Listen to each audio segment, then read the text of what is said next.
আচমকাই বিদ্যুতের খুঁটিতে আগুন, ঘটনায় চাঞ্চল্য ছড়িয়ে পড়ল ধূপগুড়ি শহরের রবীন্দ্রনগর পাড়াতে। বুধবার রাতে পুরো এলাকার 13 নম্বর ওয়ার্ডের রবীন্দ্রনগর পাড়ার একটি বিদ্যুতের খুঁটিতে আচমকাই আগুন লেগে যায়। মুহূর্তের মধ্যে আগুন দাউ দাউ করে জ্বলতে থাকে। আতঙ্ক ছড়িয়ে পড়ে গোটা এলাকাতে। ঘটনার খবর দেওয়া হয় ধূপগুড়ি দমকল কেন্দ্রে। ঘটনার খবর পেয়ে ঘটনাস্থলে ছুটে আসে দমকল কেন্দ্রের একটি ইঞ্জিন। প্রায় আধ ঘন্টার চেষ্টাতে আগুন নিভিয়ে ফেলে দমকল কর্মীরা। এলাকাবাসী দুর্লভ সরকার বলেন, এটা প্রথম নয়, এর আগেও এই বিদ্যুতের খুঁটিতে 3 থেকে 4 বার আগুন লেগেছে। এদিনও ফের আগুন লাগে। দমকল কেন্দ্রের একটি ইঞ্জিন এসে আগুন নিভিয়ে ফেলে। তবে এই বিষয় নিয়ে বিদ্যুৎ দপ্তরে লিখিতভাবে জানানো হয়েছে, কিন্তু কোনো ব্যবস্থা নেওয়া হয়নি।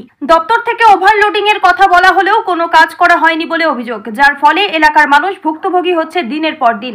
দ্রুত সমস্যার সমাধান করা উচিত বিদ্যুৎ দপ্তরের। ধূপগুড়ি থেকে ভাস্কর মহন্তের রিপোর্ট, আমাদের টিভি। কি আমার নাম দুর্লভ সরকার। এখানে ঠিক কি হয়েছিল?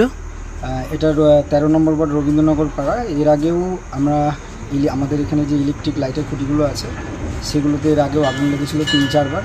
এই নিয়ে অন্তত 5 বার হবে।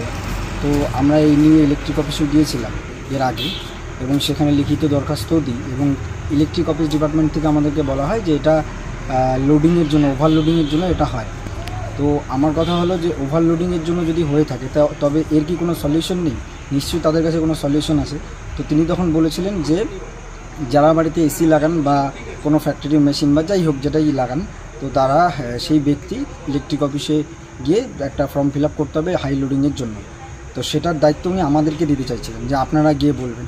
আমার কথা হলো যে ডিপার্টমেন্ট ইলেকট্রিক ডিপার্টমেন্ট এবং আমরা সাধারণ নাগরিক, তো আমরা কেন এই নাগরিকদের কাছে পৌঁছে এই কথাটা বলবো যে আপনারা লোডিংয়ের জন্য ইলেকট্রিক অফিসে সেই কাগজ জমা দেবেন? এটার দায়িত্ব তো ইলেকট্রিক ডিপার্টমেন্টের। সেই ইলেকট্রিক ডিপার্টমেন্টের লোকই তো তাদেরকে গিয়ে বলবেন যে আপনারা লোডিংয়ের জন্য এই কাগজ জমা দেন। তো গাফিলতি তাদের আছে। দেখুন, ফায়ার ব্রিগেডকে ফোন করা হয়েছে, ফায়ার ব্রিগেড চলে এসে আগুন নিভিয়ে দিয়েছে, কিন্তু ইলেকট্রিক ডিপার্টমেন্টের লোক এখনও পর্যন্ত আসেনি। ঠিক আছে, এবং তারা আসতেছে এরকম করে বলতে বলতে তারা এখনও পৌঁছায়নি। আদৌ এই গরমের মধ্যে, রাত্রেবেলার মধ্যে তারা ঠিক করতে পারবে কিনা জানি না। ওয়ার্ডে এবং পাড়ায় সাধারণ মানুষ কিন্তু এই গরমে, তীব্র গরমে কিন্তু ঘুমাতে পারবে না। তো এটা স্বাভাবিকভাবে একটা চিন্তার কারণ। তো আমরা চাই এই ওয়ার্ডের নাগরিক এবং একজন সাধারণ নাগরিক হিসেবে যে এই যে সমস্যাটা হচ্ছে, এই সমস্যার দ্রুত সলিউশন চাই, এবং এইভাবে যাতে মানুষকে হ্যারাসমেন্ট না হতে হয়। ধন্যবাদ।